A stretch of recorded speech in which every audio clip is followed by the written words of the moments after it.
Tolong teman-teman silakan tanya, silakan curhat, silakan mengeluh, silakan merintih, silakan protes, silakan apa saja. Episode pertama ini kita buka sepenuhnya untuk para jamaah yang hadir. Ini kita tidak streaming tapi akan disiaran tundakan pada tanggal 17. Ya. Nah ini mikrofon sudah siap Mas Arul untuk keliling ke Anda boleh ngomong apa saja. Pak Muzamil, kita menampung. Tadi saya ngobrol sama anak-anak saya dari Surabaya ini bahwa karena tadi ada 3 alam tadi Pak Muzamil ya, alamul mulki itu kan alam jasad. Bukan alamul mulki, ya alam jasad, alamul mulki. Alam jasad, alam ketok moto, alam kasat mata. Ilmu katon nek cara Jawa nih. Barang katon tadi. Barang katon itu kalau mau dipertegas lagi adalah barang sing grunjel. Jadi awakmu ngalami apa-apa wae aja sampai dadi watu. Jangan sampai menjadi batu di dalam jiwamu. Itu yang akan membuat kamu sakit karena akan mengganggu metabolisme. Jadi semua harus kita rohanikan, harus kita cairkan, kita debukan, kita gelepungkan, kita jabarutkan. Kalau pakai bahasa Muzamil, semua gejala mulki itu alamul mulki kita giring dan kita olah untuk menjadi alamul malakut dan syukur bisa sampai menjadi alamul. Jadi Anda adalah manusia ruang, Anda menampung dan Anda tidak akan tertekan oleh apapun karena yang bisa menekan adalah benda padat. Ya, hanya benda padat, alamul mulki aja. Kalau Anda punya proses dengan ma'iyah ini, Anda bisa menaklukkan semua urusan-urusan masalah-masalah itu, Anda cairkan karena banyak ayat, banyak alat, banyak logika, banyak cara berpikir, banyak hadis, banyak ilmu macam-macam di ma'iyah, sehingga semua yang seharusnya menjadi gerunjalan di dalam dada Anda itu, yang akhirnya bisa menjadi penyakit, itu bisa Anda cairkan, bisa Anda gelepungkan, bisa Anda debukan, seperti doanya Lutfi tadi, Rabbana atina Kotrota Lutfi Muhammadin atau Darrota Lutfi Muhammadin atau Darrota Nuri Muhammadin ya. Fi jasadi, fi ruhi, fi kolbi, wa fi hayati jami'an gitu. Nah, maka ini kita buka sepenuhnya, Anda jangan sampai jadi kanker. Jangan sampai jadi kanker kalau Anda punya masalah apa-apa, punya pertanyaan apa-apa, jangan sampai mengganjal, dan yang mengganjal pasti alamul mulki, Pak. Silakan Mas, siapa? Belum ada? Iya. Ya, itu Mas. Ada.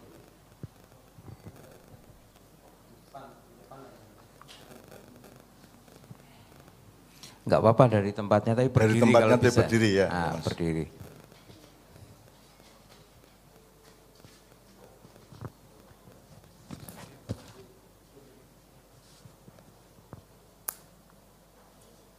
Assalamualaikum warahmatullahi wabarakatuh.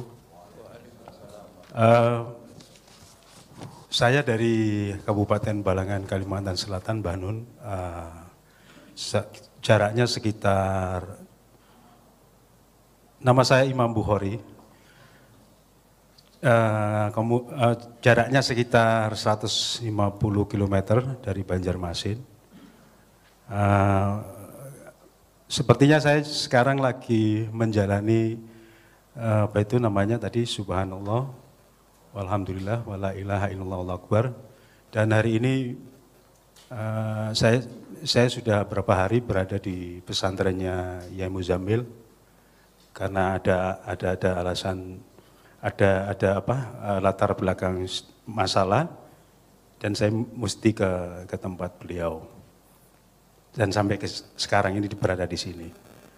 Mudah-mudahan saya minta dukungan moral dan doa dari Mbah Nun dan teman-teman. Mudah-mudahan ya saya bisa menjalankan apa yang barusan saya dengar, nasihat dari Mbah Nun, yaitu ternyata subhanallah ada di seputar yang kita menilai itu sebuah aurat ya. Kemudian naik lagi, alhamdulillah ternyata ada di perut. Subhanallah, alhamdulillah, wala ilaha illallah ada di dada, dan Allahu Akbar ada di kepala. Barangkali itu Mbak Nun sedikit kelangenan dengan jenengan. Ya, sekian, terima kasih. Wassalamualaikum warahmatullahi wabarakatuh. Oke Pak Muzamil, silakan direspon karena Pak Muzamil yang berkaitan langsung dengan teman kita Mas Bukhari ini. Enggak, supaya panjenengan, dia sudah di tempat saya soalnya. Tapi alhamdulillah dia sudah saya ajak seperti dawuhnya panjenengan. Jadi Mas Imam Bukhari ini sekarang sama saya pokoknya mulai jam 1 malam sampai subuh gak boleh tidur. Tinggal sekarang Anda menentukan kadarnya atau prosentasenya Mas. Jadi di dalam problem Anda itu wilayah-wilayahnya, segmen-segmennya, daerah-daerahnya, akurasi atau titik beratnya itu membutuhkan berapa subhanallah, berapa alhamdulillah, berapa la ilaha illallah, dan berapa Allahu Akbar. Itu kan masing-masing beda-beda. Nah, yang ditransfer ke kita adalah random, pokoknya subhanallah, alhamdulillah, Allahu Akbar. Ketika kita detail, kita baru mengetahui bahwa saya ini harus lebih banyak subhanallah dibanding la ilaha illallah. Sebenarnya la ilaha illallah saya mungkin tidak terlalu masalah, tapi subhanallah saya ini yang harus saya tekankan. Nah, jadi tolong Anda temukan pada diri Anda. Misalnya kalau Anda wiritan mulai nanti malam itu tentukan saja misalnya subhanallahnya 3 kali lipat dari yang lain. Jadi kan tidak harus sekaligus kalimat thayyibah, tapi bisa subhanallah, subhanallah, subhanallah, subhanallah, subhanallah, subhanallah, misalnya ping 9, terus alhamdulillah ping 3, la ilallah ping 3, Allahu Akbar ping 3, terus subhanallah 9 kali lagi misalnya gitu. Nah, tergantung cara Anda mengukur karena Anda yang mengerti persis apa yang sedang Anda alami dan menjadi problem hidup Anda. Kira-kira gitu ya. Oke, silakan berikutnya.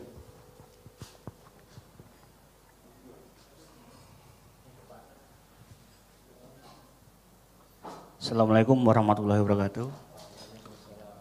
Saya Arif Mbah dari Turi yang ingin jadi Turi.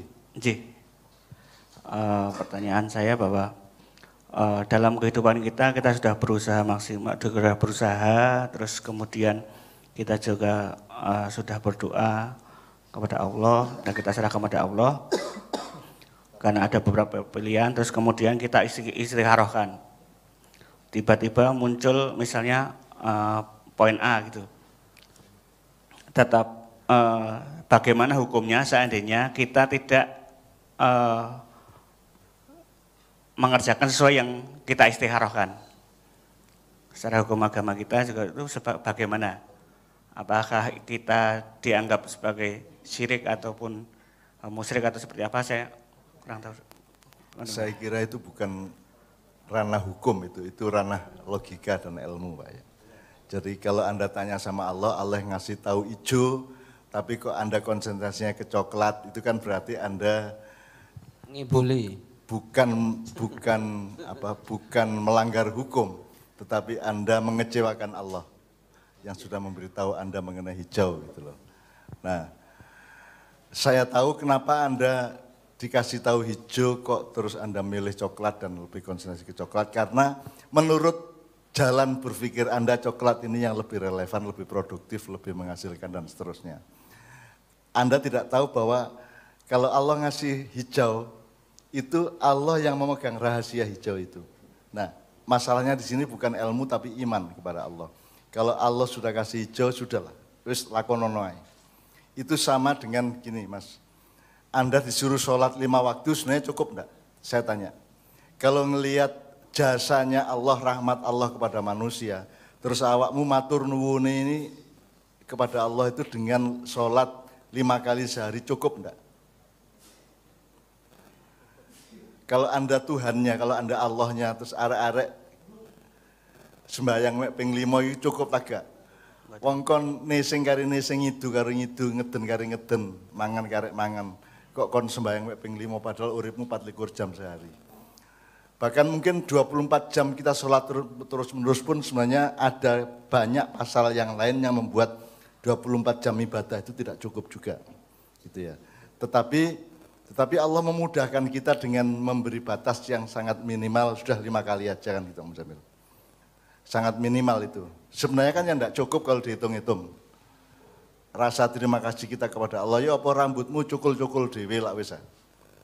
Kon rabi mari ngono kon kari enak mari duwe anak lak wis.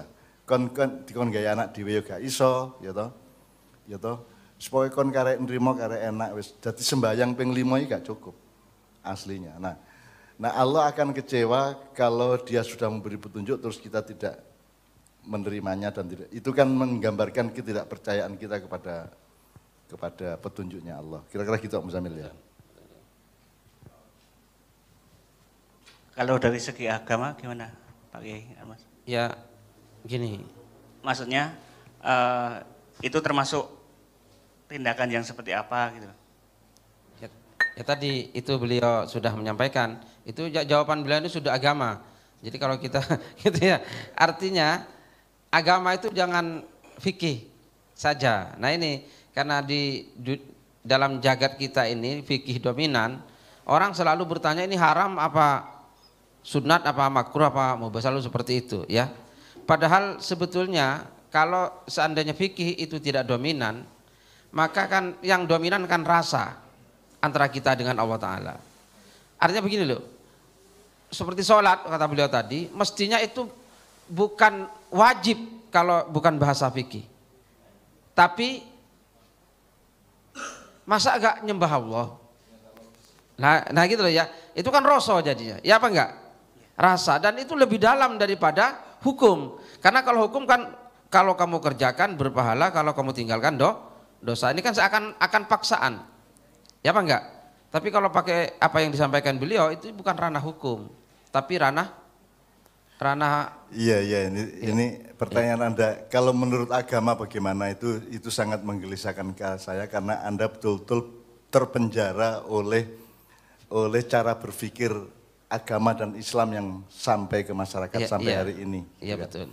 Jadi Anda pikir kalau urusan mimpi itu bukan agama. Yang agama itu adalah ya sholat, puasa gitu ya.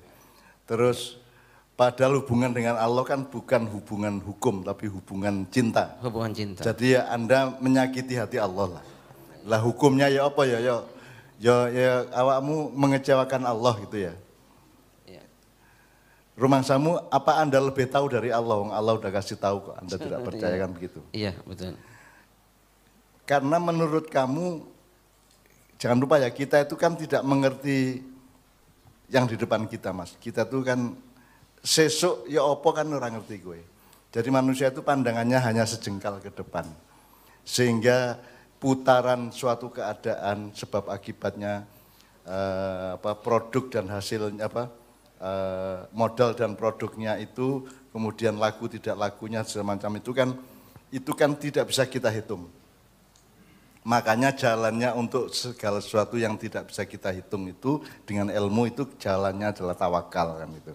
Kita mewakilkan kepada Allah. Nah, karena bertawakal kepada Allah lah Anda tanya sama Allah niki saya ini pripun nggih. Terus Allah kasih tahu ijo. Terus yang Anda jalankan coklat. Nek aloe Pak Muzamil ya dicelurit kon ikut takon dikandani ngeyel kan gitu kan. Ya, untung Allahnya bukan Muzamil gitu kan. Untungnya Allah itu Rahman Rahim dan Maha Pengampun, Penyayang, ya dan seterusnya. Jadi menurut saya yang salah itu bukan hukumnya apa. Pertanyaan bahwa itu diseret ke ranah hukum.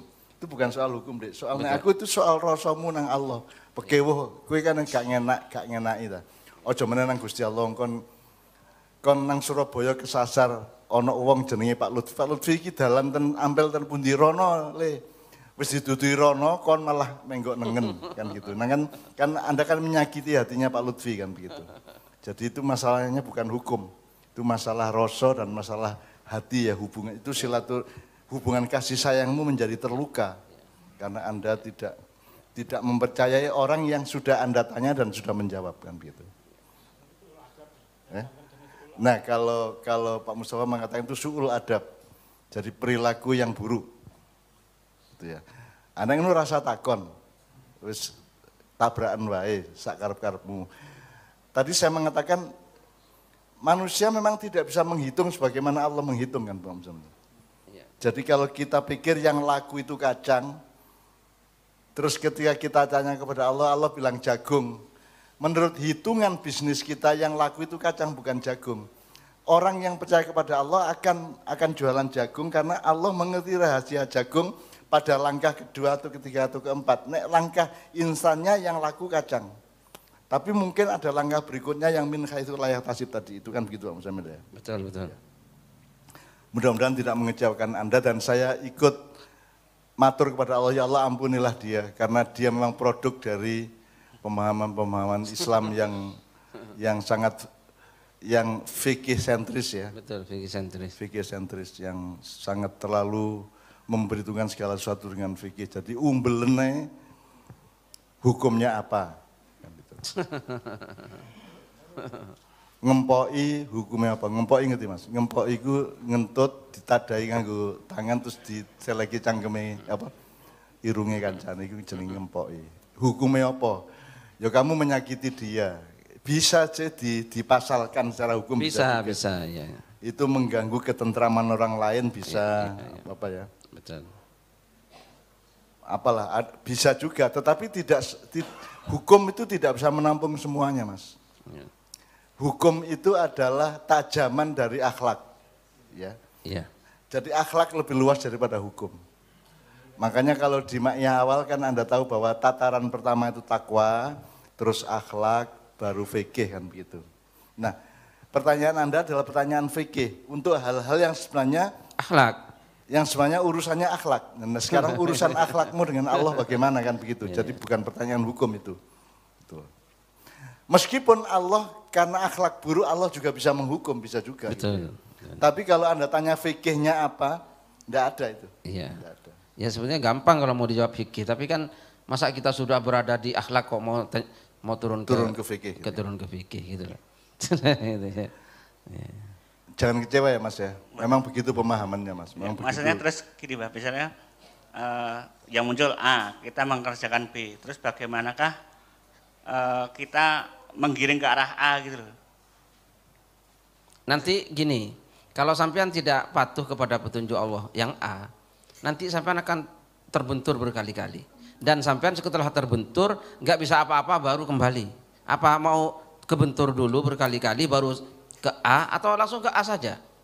Kalau nggak percaya silahkan. Loh iya, ini saya sudah berkali-kali seperti itu, gitu ya. Sudah berkali-kali dan saya sering ketemu banyak orang seperti itu. Jadi akhirnya ya itu butuh. Nah maka Allah Ta'ala itu ya terkadang satu sisi Allah itu Rahman Rahim, tapi sisi yang lain Allah itu Jabbar Qahhar Syadid.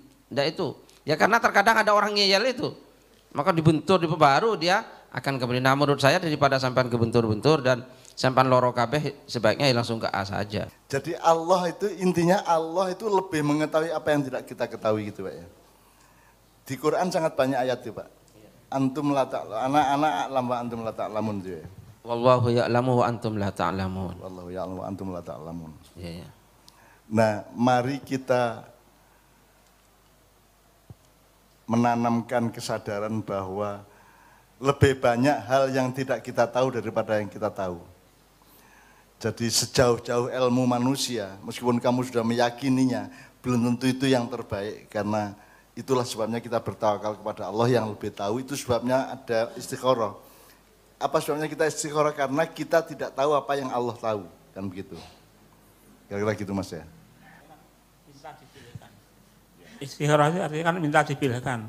Kalau salah, dipilihkan ramil kan berarti ya lucu itu. Kita sudah minta dipilihkan bersalah kalau dipilihkan niki istikharah kata khiyar ya. Jadi dari istikharah itu minta dipilihkan. Salah kalau dipilihkan niki apa niki ya dipilihkan kok ra manut ya berarti ya menurut saya ya piye ngono iki. Kok wong sudah istikharah isine dipilihkan kok ra milih pilihane Gus salah. Aku kan ya menurut saya ya lucu yang kene ana resikone ya salah dhewe wong kenapa tidak istikharah kan istikharah itu minta dipilihkan pilih A atau B itu jadi ada minta salah perkara salah ya wes salah milih sing iki ya itu yang kita lakukan. Saya kira itu anunya apa itu logikanya dan adabnya ngono kuwi ya wong kita minta dipilihkan logikanya itu seperti itu. Kita minta dipilihkan, salah mbok pilihke, sudah dipilihkan. Nah, itu logikanya ya manut pilihannya Gusti Allah karena ada istikharahnya itu.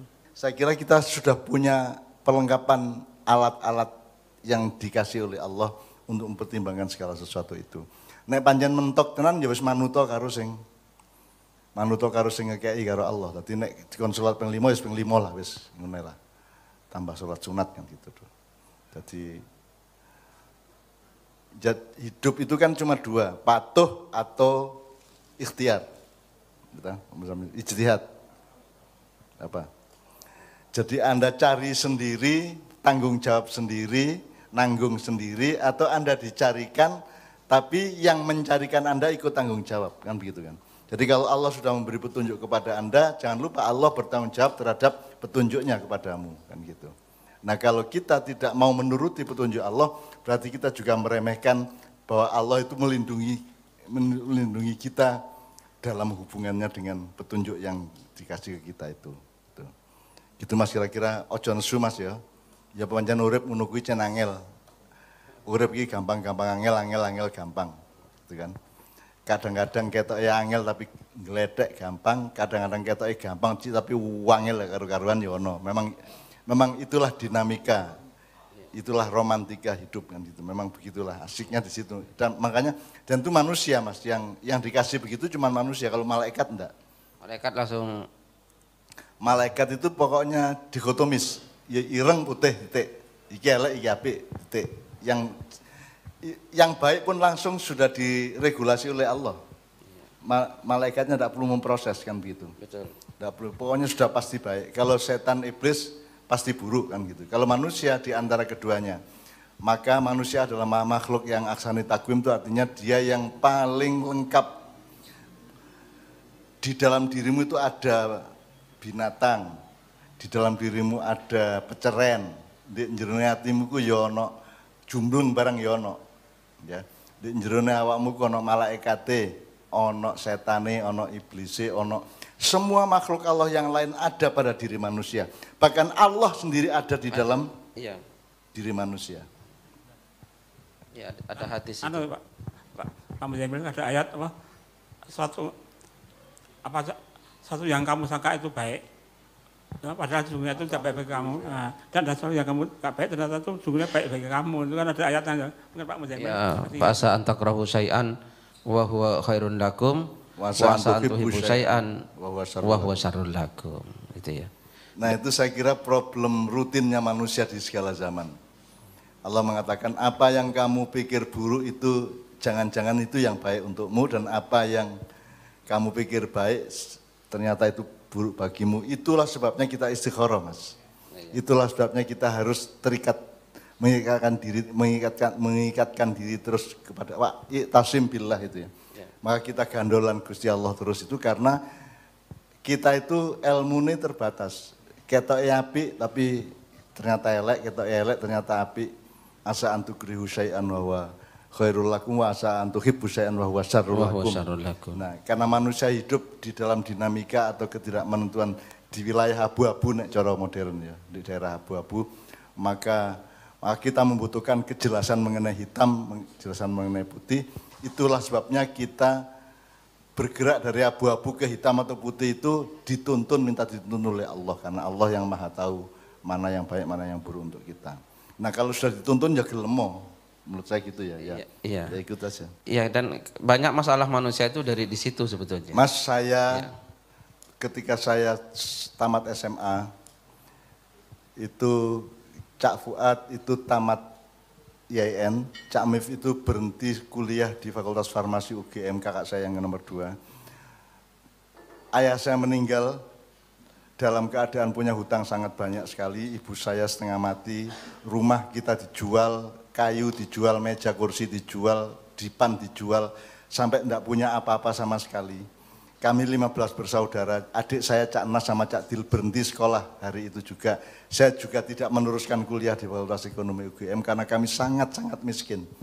Kalau pakai pikiran manusia, 15 orang bersaudara ini harus hari itu juga cari kerjaan, terus dikumpulkan uangnya untuk nyaur hutang, karena hutangnya itu ada yang ketika itu jutaan, ada yang ratusan ribu, ada yang puluhan ribu, jadi tidak terjangkau oleh kami. Nah, apakah lantas kami 15 orang ini terus nyambut gawe di perusahaan Bobi? Ternyata enggak juga. Pokoknya saya, kakak saya, Cak Mif, adik saya melakukan apa yang kami mampu lakukan itu tok. Aku gak terus nyambut gawe di perusahaan apa yoga, aku terus nulis gitu. Sampai akhirnya Allah membuktikan bahwa jalan untuk bisa membayar hutangnya ayah almarhum itu sangat banyak bagi Allah. Kalau Allah mau itu kalam bil basar. Hada mudah bagi Allah apa? Ya seperti hayyinun. Wa ma huwa alaihi bi'aziz. Inna dzalika 'ala Allah hayyin. Itu ya. Itu bagi Allah mudah. Itu kata-kata Allah kepada Siti Maryam gitu ya. Ketika malaikat menyampaikan bahwa Siti Maryam itu akan punya anak meskipun enggak punya suami. Siti Maryam, mana bisa saya akan punya anak wong saya enggak punya suami. Nah, maka malaikat berkata, itu bagi Tuhan sangat mudah. Gitu, hayyin. Gitu. Kan gitu. Ya. Jadi kita sebenarnya sudah punya wacana-wacana dari zaman para nabi dan seterusnya. Jadi awakmu nek duwe masalah iku golek ana kira-kira cocoke iku karo nabi sapa biyen. Misale ana sing wong sing dikurung oleh masalah sampai pengap sampai gak iso apa-apa wis glebak-glebek tok iku, maka katakanlah itu seperti Nabi Yunus di dalam ikan. Sudah tidak bisa apa-apa kecuali wiritan dan la ilaha illa anta subhanaka inni kuntu minadz dzalimin misalnya gitu ya. Atau Anda berada pada posisi seperti Nabi Musa berhadapan dengan Firaun, dikejar-kejar oleh pasukan Firaun. Maka yang Anda lakukan adalah meniru apa yang Nabi Musa lakukan, atau seperti yang tadi kita baca bersama itu Nadi Aliyan Madharul Ajaib Najidhu Aunan laka bin Nawaib. Jadi itu kalimat wiritan bukan karangannya Rasulullah. Di dalam perang Khaybar itu terjadi kerepotan atau kegugupan yang luar biasa di kalangan kaum muslimin. Setahu saya, menurut sejarah, Sayyidina Abu Bakar menjadi panglima perang dan tidak sanggup, dalam tanda petik gagal. Terus ganti Umar bin Khattab, gagal juga. Akhirnya Ali bin Abi Thalib yang diangkat jadi panglima perang. Dalam keadaan di mana umat Islam sangat tidak punya kemungkinan untuk menang itu Khaybar maupun Badar ya. Kalau di Badar kan kita sudah tahu ilam yakun bika alayya ghadabun fala ubali itu ya. Kalau bukan, jadi kalimat yang lama itu agak kurang benar ya. Yang benar ilam yakun bika alayya ghadabun fala ubali. Jadi nek wis kepepet nemen wis pun monggo Gusti pun monggo. Pun kula oleh sinten mawon purun, kula sampean kei nasib napa mawon kula purun pun kula ikhlas pun pasrah bongkoan, sing penting sampean pun muring-muring ten kula. Angger Gusti Allah gak muring-muring nang aku wis apa tak terima wis. Wis tak terima-terima gitu ya. Nah, kalau Nadi Aliyan itu adalah Allah ngasih ke Nabi Muhammad melalui malaikat Jibril kalimat Nadi Aliyan Madharul Ajaib itu ya. Najidu aunan laka bin Nawaib fi kulli ghammin wa hammin layanjal bi wilayatika ya Ali ya Ali ya. Nah, Pak Muzamil, saya mohon konfirmasi. Kalimat ini kan yang harus Anda ketahui, ini bukan karangan manusia, bahkan bukan karangan Rasulullah. Ini adalah Allah kasih ke Nabi Muhammad untuk diwiridkan atau untuk dijadikan patrap atau kuda-kuda batinnya Rasulullah di dalam situasi yang terpepet di perang Khaybar itu. Tapi itu karangan Allah sendiri, jadi sama dengan ayat-ayat Quran yang lainnya. Itu Allah ngasih melalui malaikat Jibril kepada Nabi Muhammad. Nah itu kan sebenarnya kan Allah itu kan nyelucu. Janjane wis kari dimenangno lek beres ya. Gak iki dikai syarat sik kon kudu mengucapkan iki sik. Ya. Iya, supaya ada dramatika adegannya gitu ya, supaya ada adegannya. Supaya ada adegan dan ada ketegangan-ketegangannya. Jadi itu kalimatnya Allah dikasih ke Kanjeng Nabi melalui malaikat Jibril. Terus sekarang kita mengucapkannya. Nah, yang saya tanyakan kepada Pak Muzamil, itu kan Nadi Aliyan. Aliyan itu di kalangan tertentu, terutama kaum Syiah, Ali di situ dianggapnya adalah, menurut tafsir mereka adalah Ali bin Abi Thalib. Jadi perang Khaybar itu akhirnya bisa dimenangkan oleh umat Islam karena karomahnya Sayyidina Ali. Kan gitu pemahamannya. Saya tidak terlalu berani memahami seperti itu. Saya memahaminya Ali itu Allah. Wa huwal aliyyul azim itu ya. Betul. Jadi Allah yang maha tinggi yang punya kemampuan untuk memenangkan pasukan muslim itu Allah, gak iso nek liyane. wong Sayyidina Ali dipateni wong, anaknya dibeleh wong, sak piturute kan itu. Jadi tetap menurut saya Al-Ali itu Allah, ya Ali itu Allah kalau saya. Iya, iya. Nah, menurut Pak Muzamil gimana itu? Iya. Jadi nadi alian panggillah Allah yang maha tinggi, gitu ya. Bukan panggillah Sayyidina Ali di situ, tapi panggillah Allah yang maha tinggi. Ya. Jadi sejumlah kalangan kan yakin itu maksudnya karomahnya Ali, kan gitu. Nah saya bukan tidak setuju, tapi saya tidak berani ngepake atau menerapkan pemahaman itu di dalam hidup saya dan pemahaman saya, karena yang bisa membalik keadaan sampai setingkat perang Khaybar itu hanya Allah Subhanahu wa taala. Maka ketika nadi alian itu adalah kami memanggil-manggil, menghimbau-himbau, memohon-mohon gitu kepada Al-Ali kan gitu kan. Ya. Yang mampu mewujudkan atau mentanazulkan atau menjahirkan, mendohirkan keajaiban. Karena itu urusan sudah keajaiban.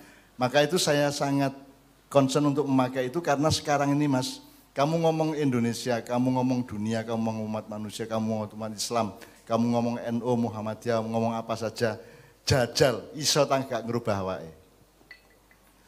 Aku takon jajal iso gak. Mas Yokon dikai Covid tikel 10, Mas Yokon dikai apa nek prasaku kok ya jegedek kae, pancet, tidak berubah apapun yang substansial, yang esensial pada hidupnya manusia sekarang. Jadi saya hanya bisa berpikir Pak Muzamil bahwa hanya Allah yang bisa merubah bangsa Indonesia dan umat manusia di dunia dengan keajaibannya, dengan madharul ajaib. Saya begitu. Makanya saya ngeyel untuk itu kita bikin bahan untuk wiritan kita karena kita betul-betul ngemis kepada Allah, merintih kepada Allah agar yadhar al-ajaib. Jadi menampakkan keajaiban-keajaiban. Gitu. Dan itu hanya Allah yang bisa. Nabi Muhammad pun tidak bisa. Semua makhluk yang lain tidak bisa. Hanya Allah yang bisa. Kecuali Allah nyuruh gitu ya. Kalau Allah nyuruh sih ya Mustafa ya iso, Helmi ya iso, Lutfi ya iso, Kabeh ya iso. Tapi yang sing sejatine iso lah Gusti Allah ning dudu awakmu dudu aku kan gitu. Jadi saya hanya berani mengatakan nadi alian madharul ajaib itu maksudnya adalah Ali Allah Subhanahu wa taala, Al-Ali, Al-Azim gitu Pak Muzamil. Pak Muzamil setuju itu ya? Setuju ya. Jadi nadi alian tidak kepada Sayyidina Ali tapi kepada Allah yang maha tinggi. Nadi kan dari kata nada yunadi. Nada yunadi. Nadi itu artinya nahnu apa? Panggil lah. Fi'il amar nadi. Nadi fi'il amar ya. Nadi alian. Panggillah dia yang maha tinggi. Atau memohonlah. Ya. Memohonlah kepada yang maha tinggi agar supaya beliau menampakkan keajaiban, mewujudkan keajaiban-keajaiban. Najidhu aunan sebagaimana kami setelah melihat sendiri bagaimana pertolongan-pertolongan Allah, gitu. Laka an-nawaib gitu ya. Jadi apa namanya? Keadaan sekarang ini Mas, mungkin termasuk keadaan diri kita loh ya. Nggak usah negara loh, nggak usah sak bangsa loh ya. Diapakno kata Indonesia kata kok apakno, kok kritik. malah menyalahkan yang itu. Ya. Nanti akan ada episode di mana teman-teman progres akan mengemukakan betapa nama saya itu dipakai-pakai, makian kita itu dipetil-petil, dipakai-pakai untuk mengadu domba antara saya dengan Jokowi, saya dengan Habib Rizik, saya dengan siapa. Nanti kita omongkan bersama, tapi pokoknya intinya diapakno ke Indonesia ki nek gak ditimpa oleh keajaiban Allah perasa kok gak iso, diapakno. Sawaun alaihim a'andartahum am lam tundirhum la yu'minun. Sama saja bagi mereka kamu kasih peringatan atau tidak. Peringatan bisa kasih tahu informasi, bisa kritik, bisa gugatan, bisa tuntutan segala macamnya. Tapi kan sawaun alaihim sama aja, wis gak iso diapa-apakno Mas. Hanya karena apa? Karena khotamallahu ala qulubihim wa ala sam'ihim wa ala absarihim gishawa. Karena sudah ditutup oleh Allah. Khotamallahu ala qulubihim, hati mereka, wa sam'ihim, pendengaran mereka dan penglihatan mereka. Gishawa. Ada tutupnya, gishawa. Sudah ditutupi Mas, bunteti, wis dibunteti karo Gusti Allah. Bayang nek sing bunteti aku lah ya gampang dibocon, tapi nek sing bunteti Gusti Allah katanya lapo kan ya. Wis dibunteti karo buntet wis. Bangsa Indonesia sak dunya ki buntet. Sekarang Anda kan langganan IndiHome ya. Anda langganan apa wis pokoknya sing TV-TV njobo gitu ya. Anda lihat misalnya National Geographic, Anda Animal Planet, Net Geo Wild ya. Kan itu mengagumkan ciptaan Allah yang namanya ikan, binatang, tanam-tanaman, tumbuh-tumbuhan kan sangat mengagumkan. Tapi tolong didengarkan, pernahkah Tuhan disebut? Pernahkah ada kalimat yang mencerminkan kesadaran bahwa, pengetahuan bahwa itu semua ada yang menciptakan? Saya belum pernah, mungkin ada tapi saya belum pernah mendengar bahwa dalam narasi tentang film-film yang menyangkut binatang, fauna dan flora itu ada ingatan, tidak usah kesadaran, ingatan bahwa Allah yang menciptakan.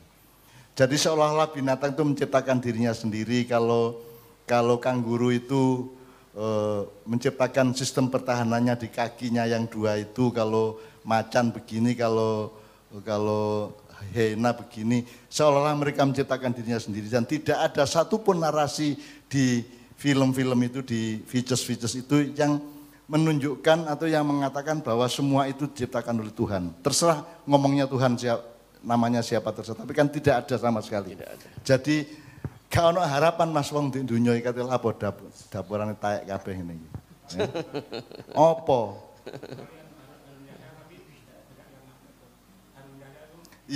Iya, tapi ini saya ngomong tentang National Geographic, Animal Planet, Harun Yahya kan tidak mungkin masuk ke situ. Ya kalau kita sih ngomong begitu, tapi kan itu yang saya omongkan itu semua yang mengagumkan dari alam dan yang sangat dahsyat dan sangat mentakjubkan itu kan tidak dengan ingatan bahwa itu diciptakan oleh Allah, kan tidak ada Mas.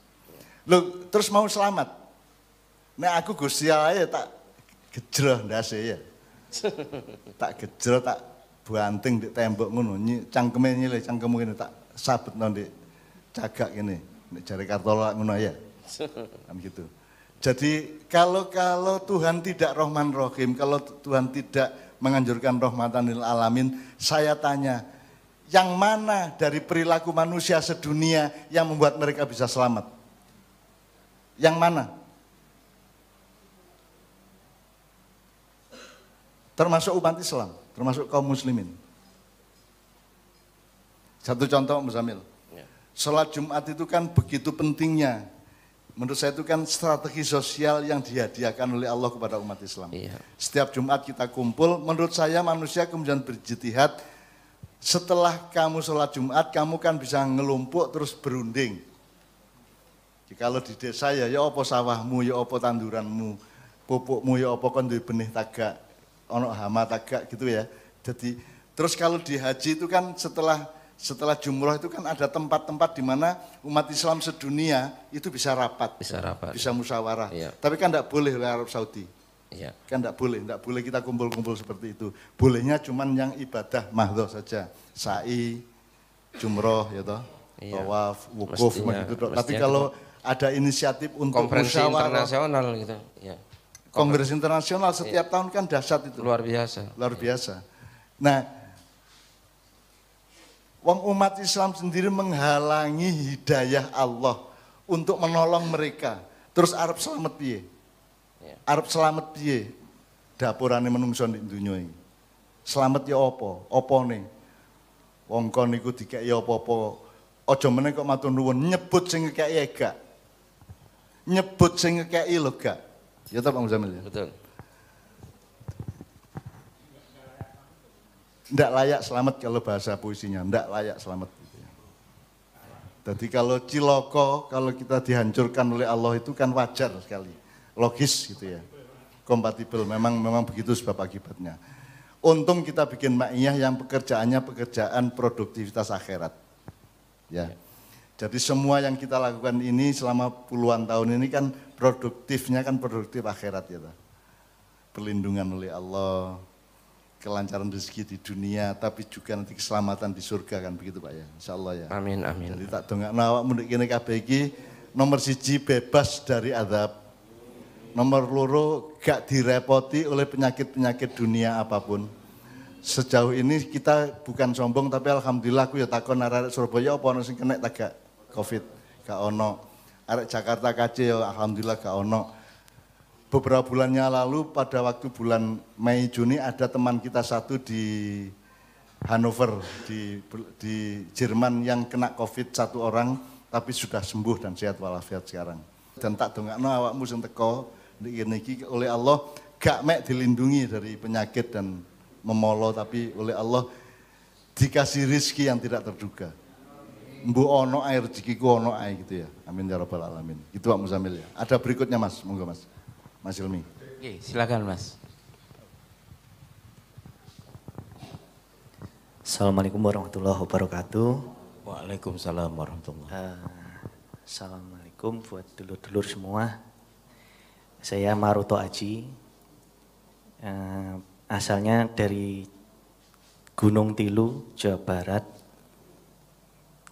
Maksudnya kesininya dari Gunung Tilu, Jawa Barat, tapi aslinya orang Jogja. Saya mohon izin untuk ikut mengembarai tadi yang dijadikan Mbah Nun 3 titik poin yang menjadi refleksi kita malam ini, yaitu yang berawal dari subhanallah, walhamdulillah, kemudian wala ilaha illallah, dan dipungkasi oleh Allahu Akbar yang tadi disampaikan juga mengenai subhanallah itu ada di dalam titik nafsu, atau kalau di dalam konteks Jawa itu di titik karsa. Saya juga jadi ikut mengembara di mana kalau di filosofi atau falsafah Jawa itu ada tridaya. Ya, itu ada karsa, ada rasa, ada cipta.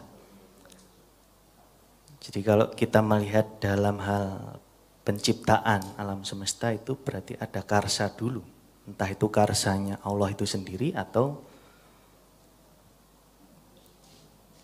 kehendak-kehendak yang memang sudah sebuah sunatullah, semua ini harus Allah ciptakan menjadi ada begitu saja.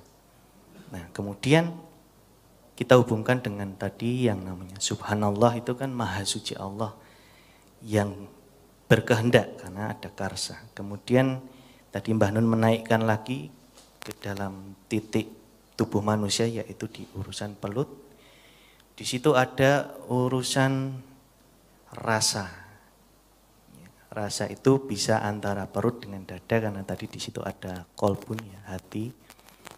Itu kita bisa walhamdulillah hingga la ilaha illallah. Kemudian dinaikkan lagi oleh Mbah Nun sampai ke kepala, di mana di situ memang ada daya yang terakhir, yaitu cipta, atau kemudian kita kembarai tadi dengan Allahu Akbar. Karena setelah mencipta dengan inovasi, kreasi, di situ manusia kemudian tidak sadar bahwa diri mereka itu sebenarnya memang bukan apa-apa.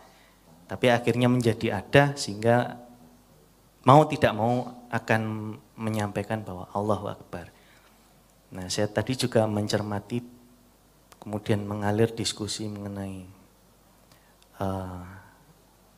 Ali tadi ya, yang pasti bukan Mas Ali ya, tapi Ali. Itu juga saya teringat ada di Al-Quran, mungkin nanti mohon Pak Yai juga mengoreksi kalau saya salah. Itu ada istilah fi janatin aliyah, itu surga yang tertinggi kalau nggak salah ya, itu artinya. Kemudian ada surat Al-A'la atau yang maha tinggi. Tapi saya ingat di suatu film National Geographic kalau nggak salah itu bikin dokumenter tentang kejadian kronologis sebelum esok terjadi penculikan terhadap seseorang yang diserupakan oleh Nabi Isa.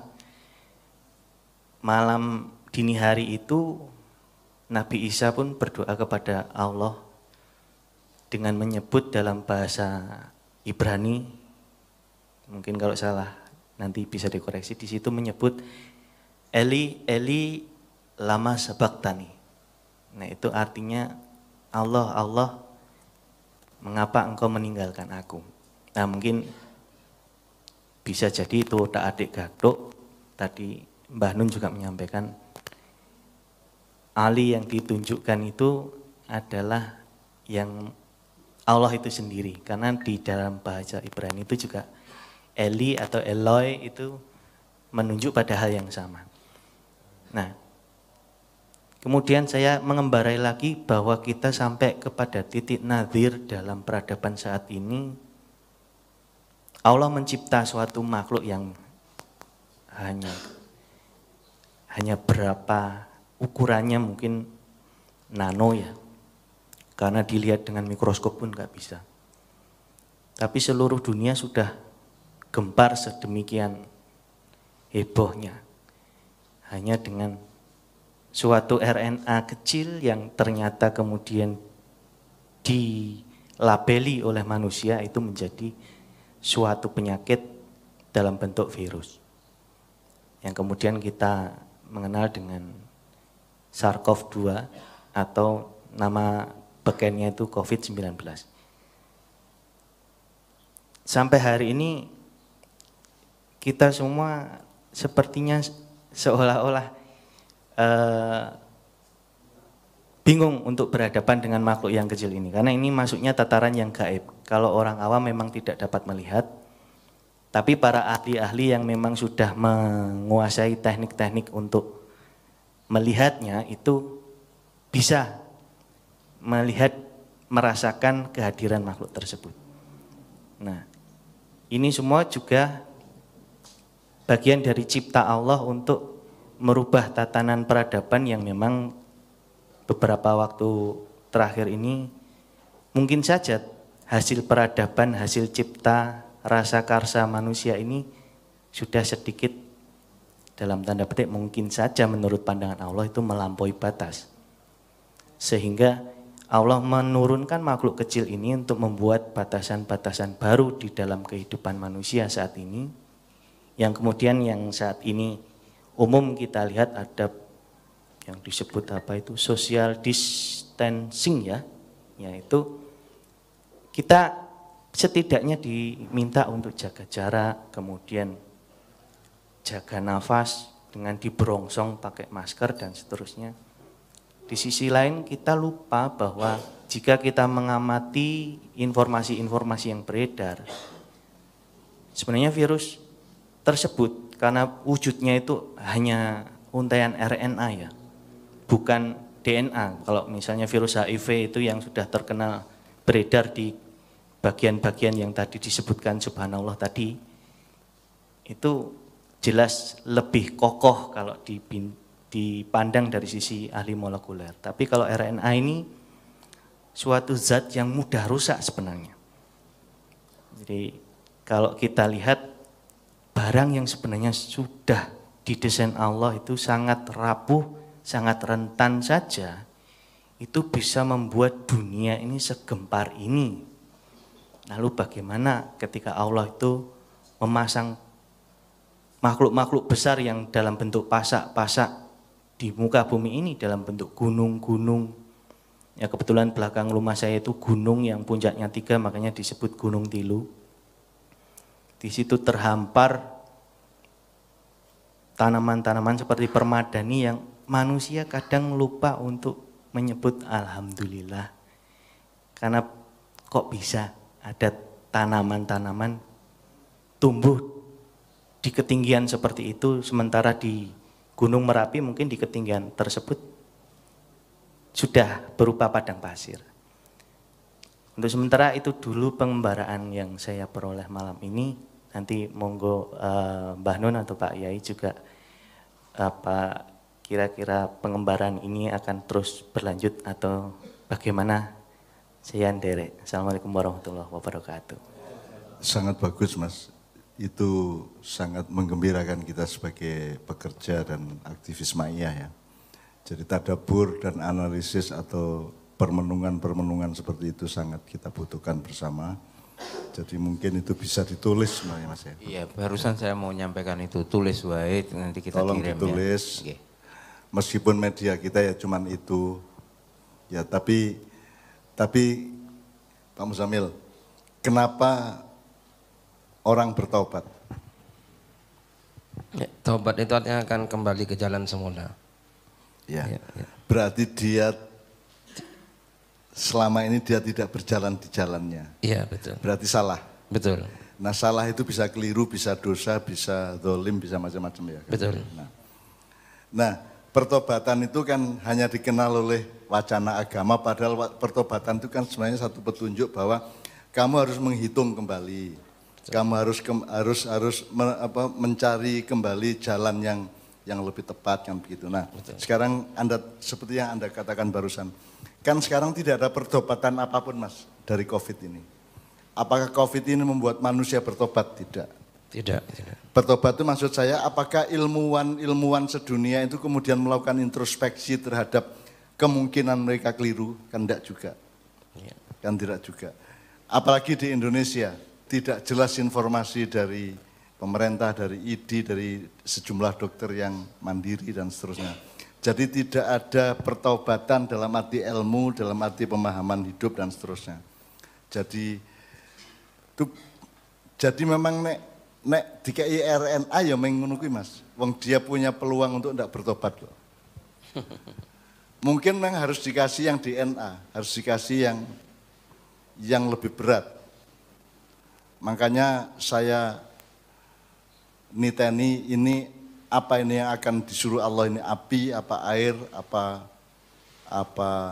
tanah, apa udara, apa kan itu yang akan disuruh oleh Allah untuk meningkatkan kadar dari COVID-19 ini. Sebab COVID-19 tidak menimbulkan perubahan-perubahan yang sifatnya taubat tadi. Betul. Jadi kita dalam aktivitas beragama secara nasional kan juga tidak ada pertobatan apapun. Tidak ada. Tidak ada. Ilmuwan juga tidak bertobat, artinya ilmuwan ya kan kudune ngene Mas. Kudune sapa, kudune ana alat semene iki. Kaya kamera. Dadi sapa kena Covid ora Covid iki garing ngene iki, oh iki kena iki. Arek iki kena Covid iki ngene iki. Ketok ngono. Kalau Pak memang maju ilmunya dan teknologinya kan mestinya sudah punya alat untuk mengetahui, enggak perlu swab dengan biaya mahal. Kudune wis kamera ngene iki, set oh iki Covid arek iki. Sehingga kita pakai jaga jarak apa tidak lebih cetok gitu loh Mas. Sekarang kan saling tidak tahu. Bayangkan sekarang semua kebaikan harus tidak kita jalankan. Misalnya kebaikan itu silaturahmi, ya toh, dekat satu sama lain. Tidak boleh sekarang kan. Semua kita harus husnudzon, tidak bisa. Sekarang harus suudzon. Semua yang buruk-buruk harus kita lakukan sekarang ini. Terpaksa kita lakukan. Tidak bisa kok saya ada tamu dari Surabaya, arek warkop, arek dalan iku ketoke iki karo Covid ketoke ya segludah iki ya. Jadi aku suudzon, ngono kan. Jadi kita ini diwajibkan untuk suudzon sekarang.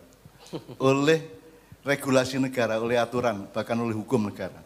Kita harus sangka buruk kepada siapapun saja, termasuk kepada diri kita sendiri. Kenapa kita pakai masker? Supaya saya tidak menulari orang. Karena saya harus curiga bahwa saya mungkin OTG. Orang terkena tapi tanpa gejala dan seterusnya. Jadi semua yang diajarkan agama sekarang harus kita tentang sendiri, harus kita langgar sendiri.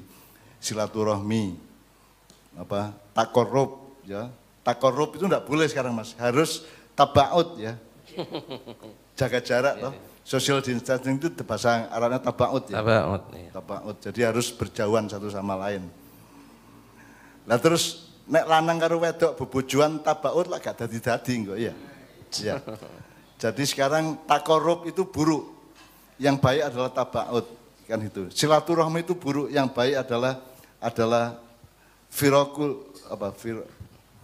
yang baik itu firok. Ya. Firok. Ya. Sebenarnya ada dua macam ilmu termasuk untuk mengetahui kuman tadi itu, virus tadi itu ya. Ada teknologi terus ada ilmu batin. Jadi nek kue orang yang misalnya dulu ada orang yang waskito, orang yang lantip kalau bahasa Jawa, lantip waskito itu lewat di satu tempat dia tahu di bawah tanah itu ada apa. Misalnya orang tua yang lantip waskito itu diajak jalan ke gunung apa, nanti dia bisa menunjuk di sini ada emas, di sini ada tembaga, di sini ada apa, ada apa, ada apa. Jadi dia punya kewaskitaan atau kasful hijab gitu ya. Nah, jadi mestinya sekarang nggak ada kedua-duanya, yang teknologi juga nggak ada. Jadi teknologi yang menolong kita untuk tahu siapa yang kena COVID, siapa kena tidak, ya nggak ada. Yaitu kudu swab, kudu itu pun hasilnya lama. Itu pun kene kate periksa nang rumah sakit ya wedine ku apa? Engko gak kena jare kena. Kita juga tidak percaya apakah itu tesnya itu jujur apa tidak, hasilnya kita tidak percaya. Jadi kita ini teknologi yang tidak punya, makrifat yang tidak punya. Kalau makrifat kan ketok, oh ini bojone loro, kan ketok mas, langsung mas, kepeduk langsung ini bojone loro. Saya bisa tuding, cuma tidak saya tuding aja. Iki angel bojo, itu makrifat mas, jadi wong langsung kroso, langsung ketok. Itu jadi kan bedanya orang Jawa dulu dengan orang Barat adalah kalau orang Barat itu supaya bisa ketemu ibunya yang berjarak jauh dia bikin mobil dan pesawat. Tapi kalau orang Jawa zaman dulu cek kepeduk ibu mata kaji loh deh. Dia masuk ke dalam dirinya, kemudian masuk ke frekuensi ibunya, kemudian ibu kroso. Sehingga dia bisa ketemu, jadi ada dua ilmu, ada ilmu keluar, ada ilmu ke dalam. Nah orang Jawa itu punya ilmu ke dalam. Makanya Mojopahit tidak punya warisan-warisan fisik yang sifatnya ekstrinsik gitu ya. Karena ilmunya zaman dulu ilmu ke dalam. Jadi untuk mengetahui segala sesuatu itu di dalam batinnya kan gitu. Jadi teknologinya teknologi batin. Sementara sekarang dengan COVID ini kita sudah tidak punya kedua-duanya. Yang teknologi enggak bisa, yang batin juga wis bundel, wis gak ketok wis. Akhirnya kita sekarang ini suudzon dan suudzon dan suudzon satu sama lain, mau tidak mau. Dan itu kewajiban dari negara. Kalau tidak nanti ditangkap polisi kan gitu kan. Gitu kan. Kecuali wong Madura gak masalah, gak ono Madura wong apa wong. Di Madura orang Jumatan bawa celurit. Jadi dulu awal-awal COVID kan nggak boleh Jumatan, dilarang di masjid. Maka orang Madura berangkat ke masjid Jumatan bawa celurit semua. Akhirnya polisinya agak berani membubarkan. Karena kata sopo sing ngelarang Jumuan tak celurit ini. Karena melarang ajaran agama. Jadi kita juga disiksa tidak hanya oleh COVID mas, kita disiksa oleh ketidakmampuan kita mengantisipasi COVID secara birokrasi atau manajemen kenegaraan kan begitu. Jadi kita disiksa oleh, kalau COVID-nya kan kamu sehat, insya Allah COVID kan cuma erena kata dia tidak kuat-kuat amat kita bisa lawan gitu ya. Tapi kan itu nggak boleh ngomong gitu mas. Karena ada COVID yang lebih gede yaitu COVID 45, bukan 19. 1945 maksud saya. Jadi COVID Indonesia Raya kan gitu. Itu yang lebih berat daripada COVID-19. Karena sekarang maknyahan, wani arek-arek. Mosok gak wani ya, masih ngelumpuk ngerempel di lapangan ya wani. Cuman kan sakno wak lurah, sakno kapolres, sakno kapolsek, sakno bupati, sakno tamat. Jadi kita kan toleran ini. Kita kan tidak tega kepada mereka kalau kita menunjukkan keberanian kita. Tapi kan sudah pasti sekarang ini yang kita hadapi adalah sekarang di Indonesia itu tidak ada agama, tidak ada Allah, tidak ada takwa, tidak ada tawakal, tidak ada hifdzullah, tidak ada ya hafidh ifatni, tidak ada perlindungan, tidak ada ketahanan, tidak ada imunitas. Yang ada adalah COVID yang bertebaran di mana-mana dan manusia yang ketakutan dan jepiping sembunyi di mana-mana kan begitu. Faktor yang lain tidak ada Allah, tidak ada ayat Allah, tidak ada tawakal, tidak ada gitu. Yang tadi itu semua ayat-ayat yang dibaca Muzamil juga tidak ada, dan tidak ada Allah. Artinya Allah itu dengan zatnya, keberadaannya dan fungsinya itu tidak ada di Indonesia. Jadi kita tidak punya Pancasila sebenarnya. Karena Pancasila nomor 1 itu ketuhanan yang Maha Esa. Betul. Enggak ada. Jadi ya sudah sekarang apa yang bisa kita lakukan ya sudah. Saya kira nanti ini akan sembuh dengan sendirinya oleh gerakan rakyat. Nah gerakan rakyat itu tidak revolusioner tapi ya beler-beler arek-arek engko lak suwe dadi dhewe suwe lak beres-beres dhewe gitu ya. Karena Indonesia memang begitu. Tidak ada satupun yang bisa diatur dengan regulasi yang pasti. Kenapa tidak ada regulasi yang pasti? Karena informasinya juga tidak pasti, pendataannya juga tidak pasti. Terus alat dan ilmu untuk menganalisa datanya juga tidak pasti. Maka kita hidup dalam ketidakpastian sehingga kita suudzon satu sama lain. Sangka buruk kepada setiap orang, termasuk kepada keluarga kita sendiri dan bahkan kepada diri kita sendiri kita harus bersangka buruk. Bahwa mungkin saja saya ini kena COVID sehingga saya pakai masker supaya tidak menulari orang yang ada di depan saya, kan begitu. Jadi teman sekalian, terima kasih atas analisis Anda, tolong itu juga ditulis ya Hel ya. Nah sekarang kita masuk ke episode berikutnya, saya mohon izin. Tapi sebelum itu satu nomor dari Kiai Kanjeng, karena tadi Anda mengapresiasi mengenai eskalasi subhanallah, walhamdulillah, walaillallah, Allahu akbar, maka Kiai Kanjeng biar membawakan kalimat thayyibah. Setelah itu nanti Mas Benyo akan mempresentasikan satu pandangan mengenai medsos. Ya, tafadhol teman-teman sekalian.